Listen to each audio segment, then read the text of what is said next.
Should and have to. How many times a day do you hear your own voice nagging you from the inside, getting after you for all the things that you ought to be doing or doing better, making you feel guilty, belittling you for not being perfect or coming up short? You wouldn't talk to your worst enemy the way that you talk to yourself sometimes. I know, because I do it too. Stay, because today we're going to talk about where that voice came from and what it's actually doing to you, and what it looks like to finally put it down. And I promise you, this is not about making excuses or going soft. This is about being as kind to yourself as you would be to someone you love. I'm Caroline, and I'm right here in the middle of all of this midlife stuff with you. Let's talk. This is going to feel yucky for me to say, and it's maybe going to piss you off or make you feel sad to hear, but I think it's important to actually say out loud. We need to call out these thoughts for what they are. Maybe the voice inside you says things like, you should be thinner. You should be exercising more. You should have more energy. You should look better for your age. You should be aging more gracefully, whatever that means. You should be a better mom. You should have been more present. You should have caught the signs sooner. You should have handled that situation differently when they were 12. Your kids are struggling, and you should have done something differently. You caused this. You should be further along financially by now. You should have saved more. You should have figured out retirement. You should be on top of the bills, and you definitely should not be in debt. You should be further along in your career. You should have made different choices. You should have taken that opportunity. You should have left that job sooner. You should be making more money by now. You should have your house together. You should be more organized. You should be doing more. You should be handling this better. You have to keep it together. You have to figure this out. You have to stop being so emotional. You have to push through. You have to be stronger. That was a long stinking list, and I am positive that I haven't even scratched the surface of all the shoulding and the have-toing that your brain is doing to you right now. How does it feel hearing all of that? Maybe your shoulders went up, maybe your chest got tight, maybe you felt a little sick, a little sad, because that voice is mean, right? Or maybe you got a little angry. Maybe you felt a flash of, how dare you say that to me? If so, good. Hold on to that feeling for a second, because here's the question I want you to sit with.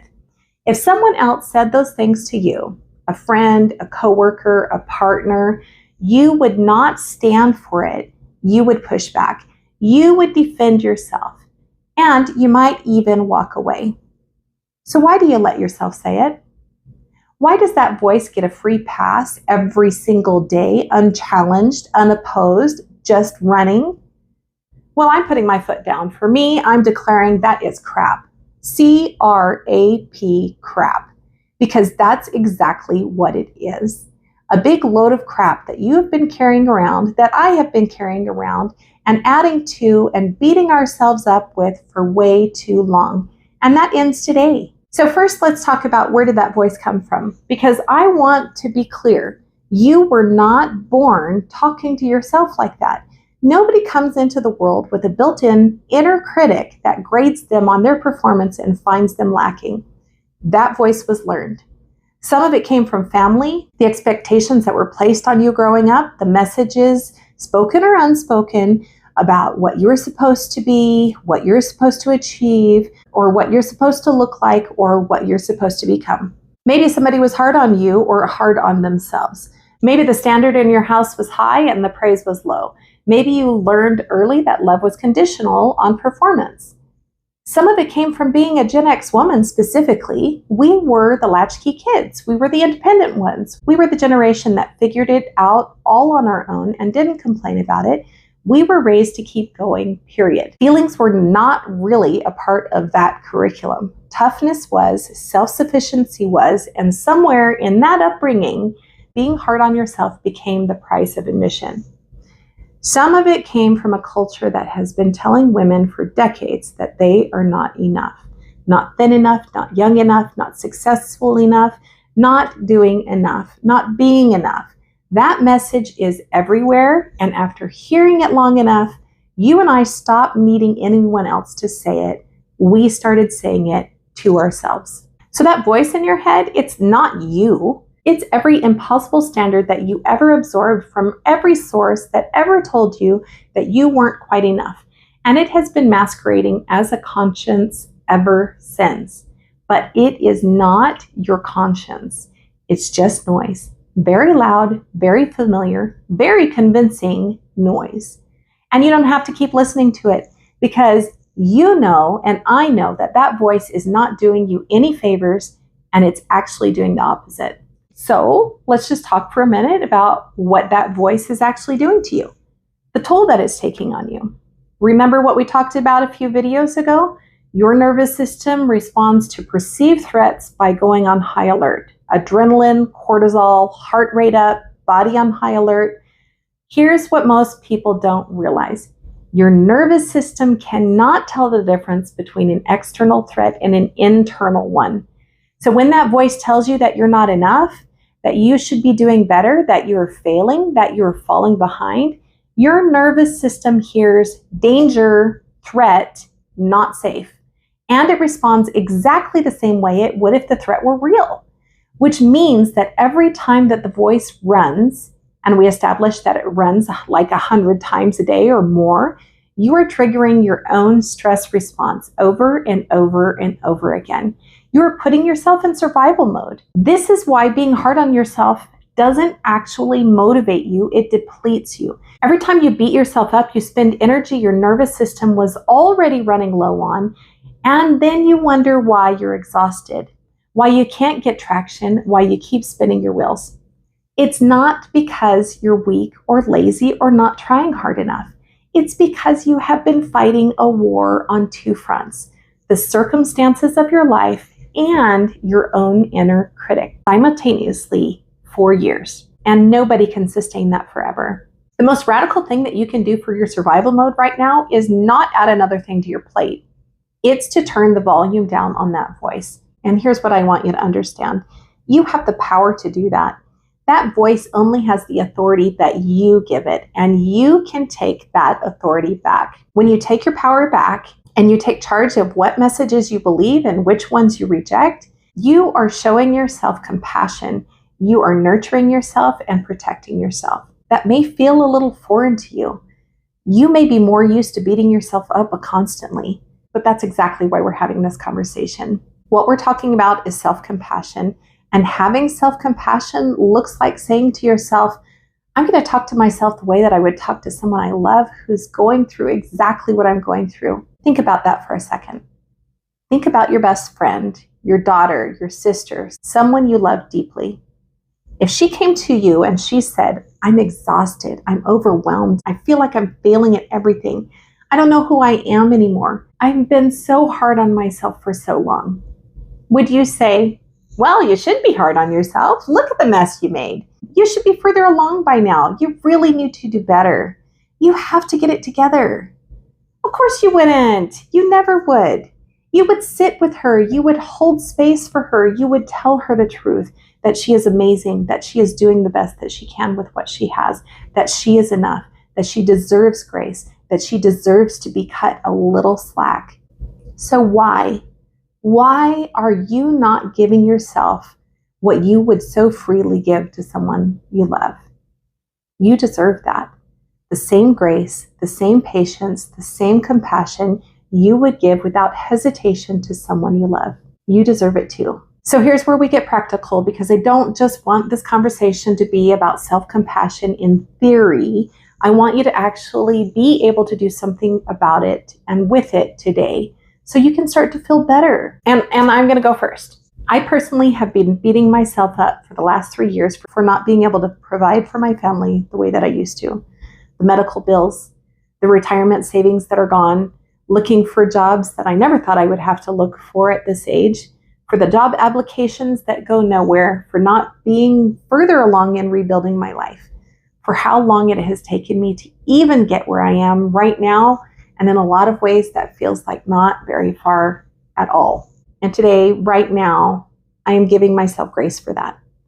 Because if I were my own friend who loved me, I would tell myself that I did the best I could with what I had. I had a brain aneurysm, and that was not in my plan. 3 years of cognitive recovery was not in my plan. A torn meniscus on top of that was not in my plan. But I showed up every single day anyway. I kept going. I'm still here, and that deserves grace, not punishment. But to be honest, when I say these things to myself, at first I feel a little resistance. A little voice that wants to say that I'm copping out, that I'm just making excuses for myself. So when that happens, I have to consciously choose my friend voice, the voice of someone who loves me. And sometimes I pretend it's the voice of my Father in heaven. And I think, how would he talk to me? Would he say, cut the crap, Caroline, you're just making excuses? Or would he say, I know it's been hard. You've been dealing with a lot. I'm so proud of you for hanging in there. You're doing it, you're trying, and that's what matters. And when I let that voice of love win, it feels right, and it feels safe, and it feels true, and it feels a heck of a lot better. This is what works for me. What works for you may be completely different. What does your friend voice look like? Because now it's your turn. What is the one thing that you've been beating yourself up for that you're ready right now to give yourself grace for? Maybe it's the weight you've gained during menopause that you just can't seem to lose no matter what you do. Maybe it's the relationship with your kids that isn't exactly what you hoped it would be. Maybe it's a career that didn't go the way that you planned.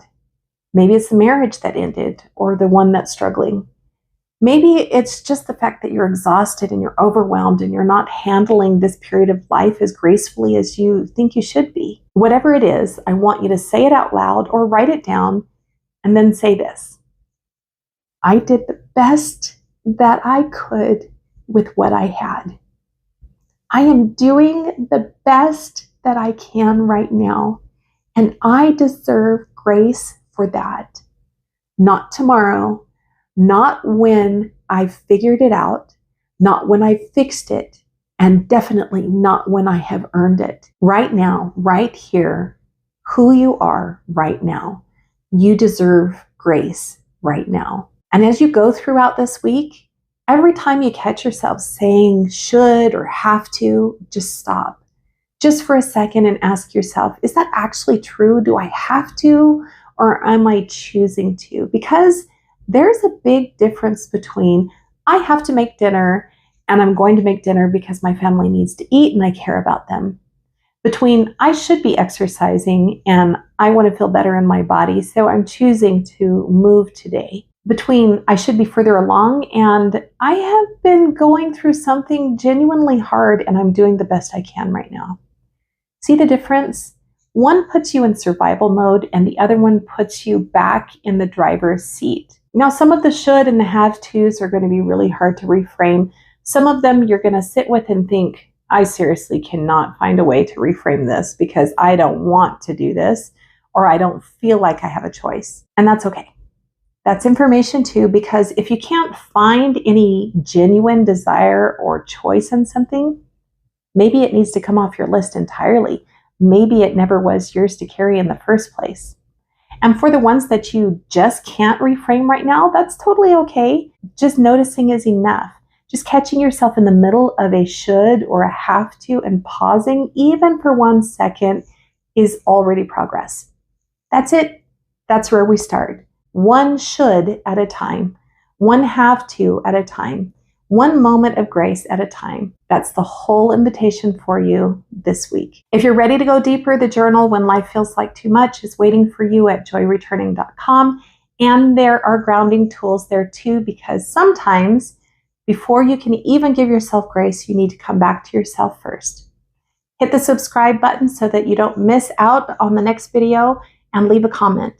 What is one thing that you are giving yourself grace for today? This is video 7 in our survival mode series. If you're just finding this channel, there's a link to the playlist at the end of this video and in the description below. I would start from the beginning so that you can follow the process that I'm walking you through. Come back Thursday because that's where we talk about what actually happens when you stop finally fighting yourself. I see you. I'm right here with you. I'm doing this work right alongside you. I'll see you soon.